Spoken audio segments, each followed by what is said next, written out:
into account. Thank you. Ms. Garcia? Thank you.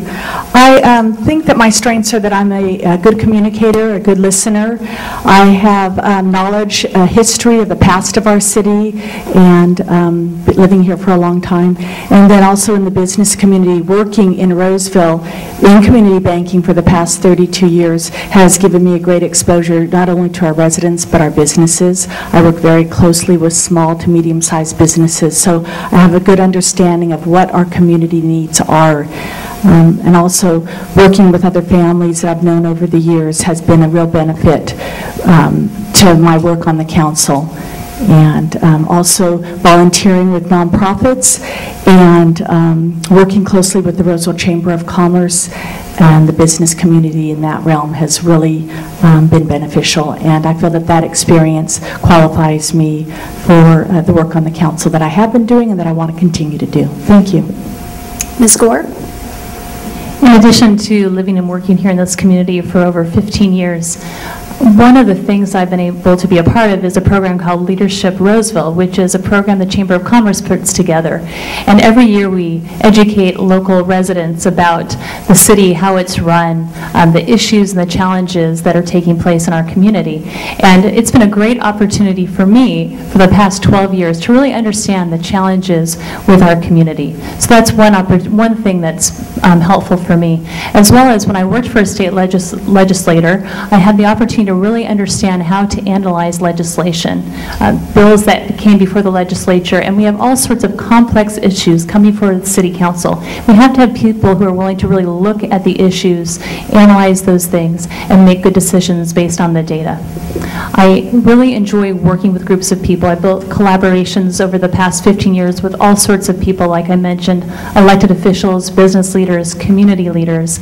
And so I really understand the importance of forging relationships, building relationships, not only within the city, but amongst the region.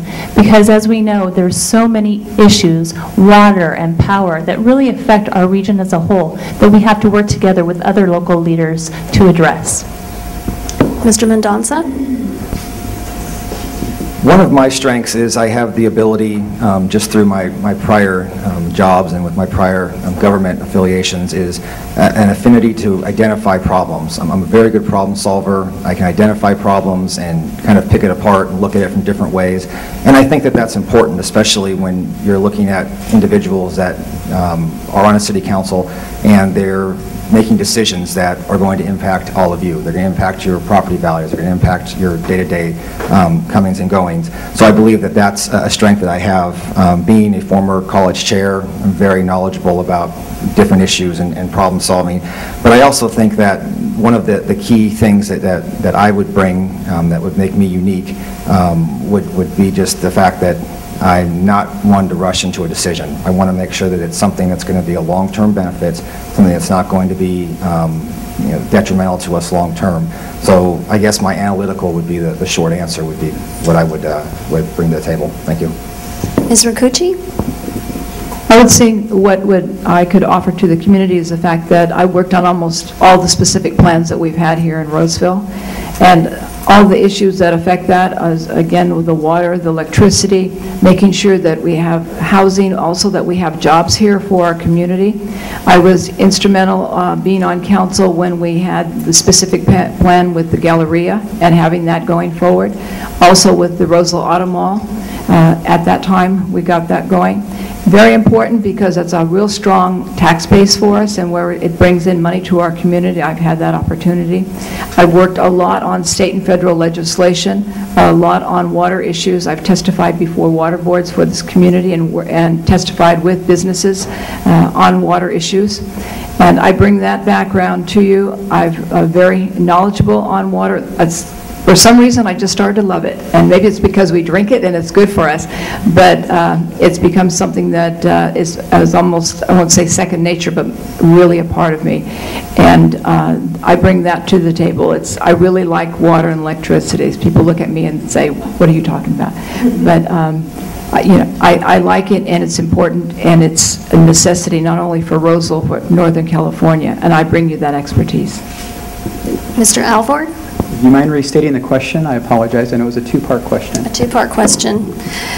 What unique qualifications will you bring to the City Council if elected, and describe your day job and how it has prepared you to deal with pressing issues such as job creation? Thank you. My unique qualifications are I'm the only business owner sitting up here.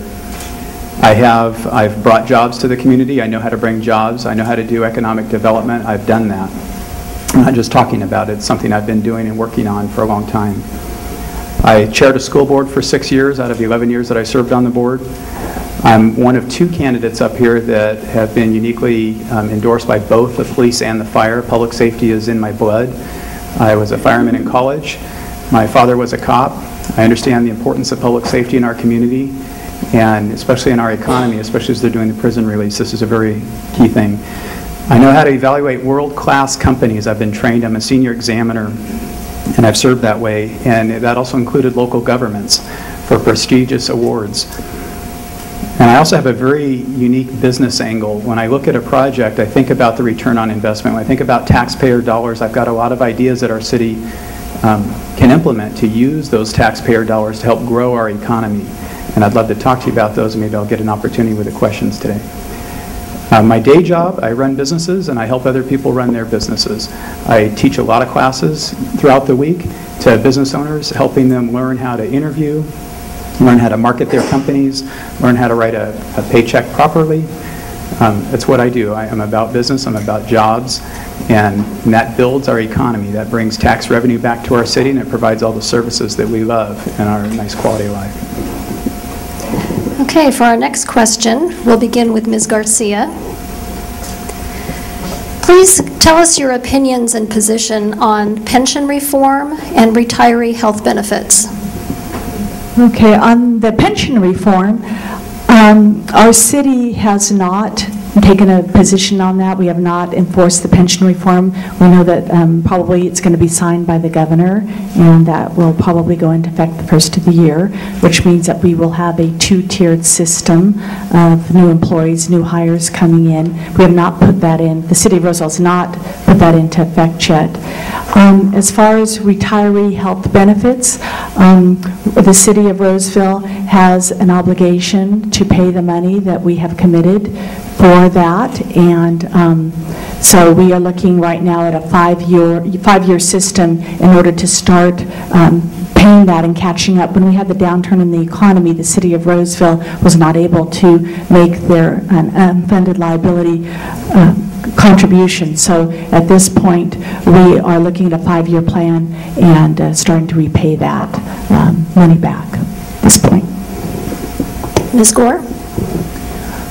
I understand that people are concerned about employee pensions and how high they are. That's a huge concern, not only in our local community, but throughout the state of California.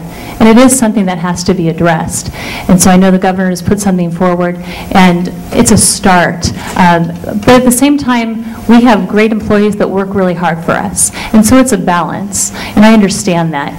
I appreciate that our local employee unions have chosen to pay part of their PERS retirement and pay their fair share.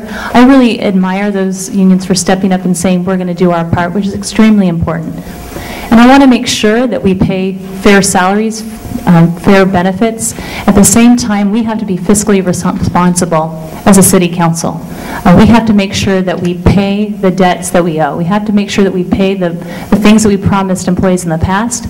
And looking forward, we have to make sure we can afford the benefits and the pensions for our employees. It's a tough balancing act. No one enjoys saying no, but at the same time, tough decisions may have to be made if we want to make sure we are a fiscally responsible community and don't end up like a community like San Bernardino. Thank you. Mr. Mendonsa? A lot of people, when they hear about pension reform, I hear this, so many times. Reform doesn't automatically equal elimination. I believe that we should not, cut things down to the point where it's hard to attract talent. We as a city, we should not overpay. We should not be an example of some of these cities that are running into a deficit because they are financially irresponsible with what they pay and how they pay and the pensions and the retirements that they have. But I believe that we should pay enough so that we attract the talent that we need to continue the lifestyle and the community feel that we have here in Roseville. You know, I want to be fair with the compensation, but I don't want to be excessive. I don't want to create or be a part of a catalyst that continues just to throw money and money and money, and then 10 years from now, you know, we have all these people making, you know, hundreds of thousands of dollars, if not more, when we could have addressed this problem early on, reformed this, brought this more into check, taking into consideration what we bring in, what our tax liabilities are, how we're addressing, how we're paying, what our perks might be, what our different types of incentives paired with compensation. There's all kinds of different ways that we can look at this to reform it without cutting it down to the point where we can't get quality people to perform the work that we need to do. Thank you. Ms. Roccucci? What we're doing now is working with our employees and each of the different unions and the different groups and talking about the benefits and what we have to cut back. We're also looking at what the cost of health care is, because cost of health care is going up, and looking at different programs that are out there and what are the employees' needs and what, frankly, can the city afford now and into the future. And that's what we're doing right now. And I do thank all of our unions that have worked very hard and cut back to try to help us all balance the budget and do the right thing. And that's where we're at right now. We're working with the retirees, keeping them abreast of what's occurring, and if we make any other changes, you know, we're including them so that they know what's going on. But we've been working on it the last few years and understand that what we do now is going to make a difference for the future, and then what our new employees are, we're going to be looking at a little bit of a different arrangement compared to what we have right now. Mr. Alvord? The City of Roseville is actually the third largest company in the City of Roseville. And that's a lot of jobs, and many of those jobs are union-based jobs. And that's a large number of our neighbors are union members. The tough thing about a bad economy is when the economy drops down, a lot of people look at the unions, and they look at the pension reform, and that's a natural thing to point at. The cities you've heard that have gone bankrupt, it's typically not because of that, although that often gets blamed. The cities that are really having the financial problems are having the financial problems because they have a very high bond debt. And when the economy goes down, they go upside down on these bonds, and that's why they're going bankrupt. The City of Roseville doesn't have that. We have an extremely low bond debt. And so one of the ways of solving a lot of our pension reforms is to work on building up our economy, because when the economy is thriving, we can pay our bills without a problem. And that's what I'm going to be working on, is really trying to build up the economy. Mr. Ozenick?